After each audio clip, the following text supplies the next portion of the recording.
Hello friends, ഞങ്ങൾ കൊല്ലത്ത് അനശ്വര Jewellers and ഋതു ഡയമണ്ട്സിൻ്റെ ഇനാഗുറേഷനാണ് വന്നിട്ടുള്ളത്. അവിടെ നല്ല ക്രൗഡ് ഉണ്ടായിരുന്നു കേട്ടോ ഇനാഗുറേഷന്.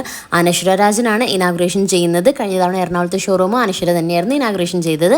അങ്ങനെ ഞങ്ങൾ അവിടെ നിൽക്കുന്ന സമയത്ത് മാളൂട്ടിക്ക് ഒരു വോക്കി ടോക്കി കിട്ടി. അവൾ അതിൽ സംസാരിക്കുന്നൊക്കെ ഉണ്ടായിരുന്നു. പിന്നെ കുറച്ച് ഇൻഫ്ലുവൻസേഴ്സും ഉണ്ടായിരുന്നു ഇനാഗുറേഷന്. അങ്ങനെ ലക്ഷ്മി സഞ്ജുവിനെ കണ്ടപ്പോൾ മാളൂട്ടി ഓടിപ്പോയി ഓർമ്മയുണ്ടോ എന്നൊക്കെ ചോദിക്കുന്നുണ്ടായിരുന്നു. കാരണം അവൾക്ക് ഭയങ്കര ഇഷ്ടമുള്ള ഒരു കപ്പിൾസ് ആണ് അവർ. അവളെപ്പോഴും അവരുടെ വീഡിയോസ് കാണാറുണ്ട്. ഇനാഗുറൽ ഫംഗ്ഷനൊക്കെ കഴിഞ്ഞപ്പോഴേക്കും 10 പേർക്ക് ഡയമണ്ട് റിംഗ് കൊടുക്കുന്നുണ്ടായിരുന്നു നറുക്കിട്ടിട്ട്. അപ്പോൾ മാളൂട്ടി നറുക്കൊക്കെ എടുത്ത് കൊടുക്കുന്നുണ്ടായിരുന്നു. അതിൽ അവിടെ വന്നിട്ടുണ്ടായിരുന്ന ഒരു പോലീസുകാരനും നറുക്കെടുത്തിട്ട് ഡയമണ്ട് റിംഗ് കിട്ടിയിട്ടുണ്ടായിരുന്നു. അങ്ങനെ ഫംഗ്ഷനൊക്കെ ഓൾമോസ്റ്റ് കഴിയാനായപ്പോഴേക്കും ഞങ്ങളും ഇറങ്ങാൻ നോക്കുകയാണ്. കാരണം ഞങ്ങൾക്ക് 1:30 ട്രെയിൻ ഉണ്ട്. ഞങ്ങൾ തിരിച്ച് എറണാകുളത്ത് എത്തിയിട്ട് വേറൊരു പ്രോഗ്രാം ഉണ്ട് മാളൂട്ടിക്ക്.